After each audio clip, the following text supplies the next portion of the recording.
Hey everyone, Chris here from IELTSadvantage.com. Thank you very much for tuning in. I was doing a Zoom session with my VIP students, with my VIP speaking students.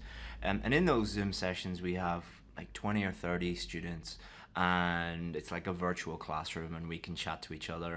And I was listening to a lot of their part 3 answers and giving them feedback on it. And about a third of the students were making this mistake. And this mistake is the most common mistake that I hear in speaking part 3. And it's also the mistake that can, if you fix this mistake, it can really improve your performance. So what I'm going to do now is I'm going to state a question. So the question is, what are the drawbacks of working from home? So typical part 3 IELTS speaking test question. What are the drawbacks of working from home? And I'm going to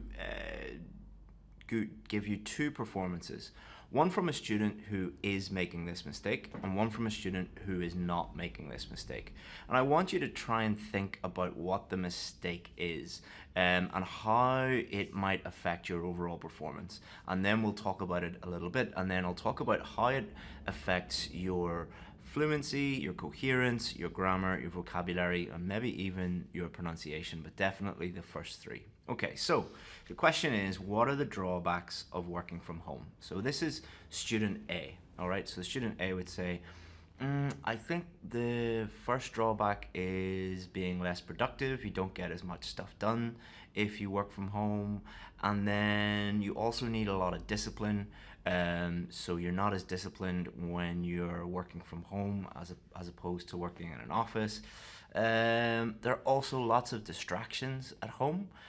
So there's like TV, and you can go to bed and all these different things at home. And also, you're not really connected to your co-workers. So if you're working from home, you're not in the office, you're not talking to anybody. And you might even lose out on a chance for promotion because your boss or the management of the company might not be able to see your work or see you working hard. And so what else? So there are lots of drawbacks about working from home, and those would be the ones that I can think of. Okay, so that's student A. So let's compare that with student B. I'm not saying student A is better or worse than student B. I just want you to compare and think about it. Okay, so student A is asked the question, the exact same question. What are the drawbacks of working from home? Okay, so I think the first drawback of working from home is you're going to be less productive. And there's something called Parkinson's law. I don't know the law exactly, but Parkinson's law states that the amount of time that it takes to complete a task fills the time allocated to it. In other words, the more time you give to something, the less productive, the less efficient you become. So within the context of working from home, if you're sitting at home all day, you have absolutely all the time in the world from you get up until you go to bed to get everything done. Therefore, you become less efficient. If you compare that to working in an office where naturally you're going to be working from 9 to 5, 9 to 6, or 10 to 8, or whatever it is, there is a boundary, there is a limit to the amount of time you're going to spend in the office. And by limiting the time, you're increasing the efficiency of your work. For example, I used to work from home, and I would get up at, say, 8 a.m. and I would work all day until like 9 p.m., 10 p.m. And I would get a lot of stuff done, or I thought that I would get a lot of stuff done, and I didn't realize how inefficient I was until I moved to an office. And I would get all my work done before lunchtime, and the same amount of work that I would get done all day. And I think it was because I had other people needing my time, and there were restrictions on my time. Therefore, I got a lot done. Another way of describing it is a lot of students, when they're doing their coursework, they'll often procrastinate and put off their assignments until like the week before, or the day before, or the night before even, and they manage to get it all done. Whereas other students who give themselves like 3 months might get the same amount of work done in a 3-month period because they allocated that amount of time to it. So I think that is the main drawback of working from home. So, as you can see, two very, very different answers. So what do you think are the main differences between student A and student B? And which student do you think is going to perform better? So have a little think about that. Put it in the comments below the video. It's always good to, instead of passively sit back and watch these videos, is to actively engage in them and try and engage your brain, and commenting and thinking about the video really does help you learn from them. So the main differences between student A and student B are something I call listing.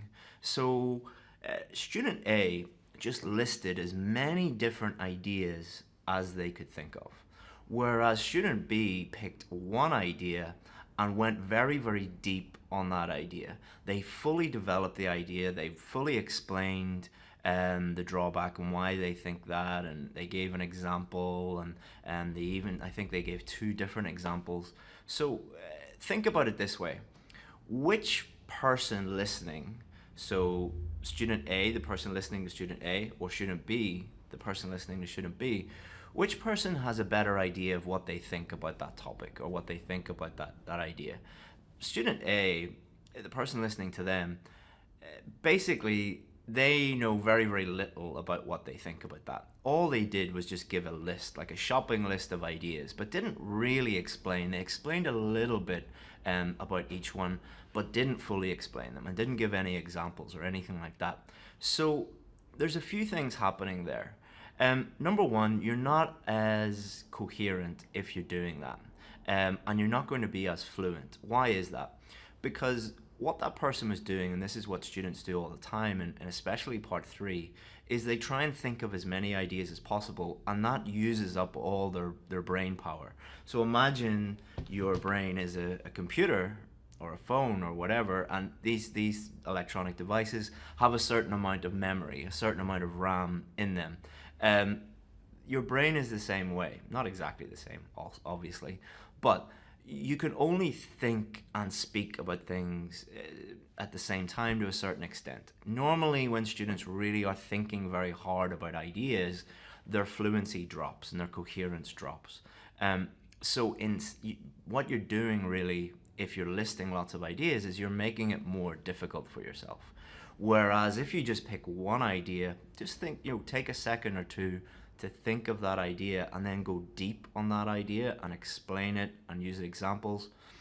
It's normally much, much easier to do that than to just think of like 6 or 7 different ideas. So you're making it much, much easier for yourself to be as fluent and as coherent as possible.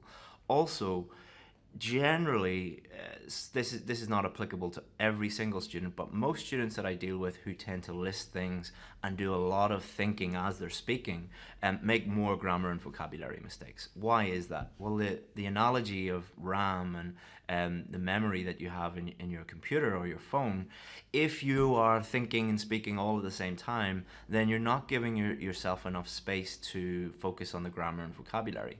In general, I find that the more students think about ideas, the lower their grammar and vocabulary score. Not always the case, but often the case. It can even affect pronunciation at times, not to the same degree as grammar and vocabulary, but it can do. So what can we learn from this? What we can learn is, number one, limit the number of ideas that you have in the speaking test, in speaking part 3 especially, and go deeper on them. Make it easier for yourself. And this is not something you can do by just watching this video and then immediately doing it in the test. You have to practice this. Go and download or look up speaking practice questions. Just Google, speaking practice part 3 questions, and practice doing this yourself, and you'll get into the routine of doing this. Some students that I work with, every week they make this mistake. And I say, like, I told you 2 or 3 weeks in a row not to do this. Did you not practice it? And the ones that keep making this mistake don't practice. The ones that do fix this mistake are the ones that practice and the ones that improve. So it really is going to improve your performance if you do that. It's much easier, and it's all about, like what this says, if you can see it, keeping it simple. The speaking test is not an ideas test. It's not a knowledge test. It's not an IQ test. It's a speaking test. So give yourself every opportunity to show the examiner how good you are at speaking English, not limiting yourself by thinking of 17 different ideas. Just make it as easy as possible for yourself. Hope you enjoyed that video. Let me know what you think in the comments, and I'll see you soon. Bye-bye.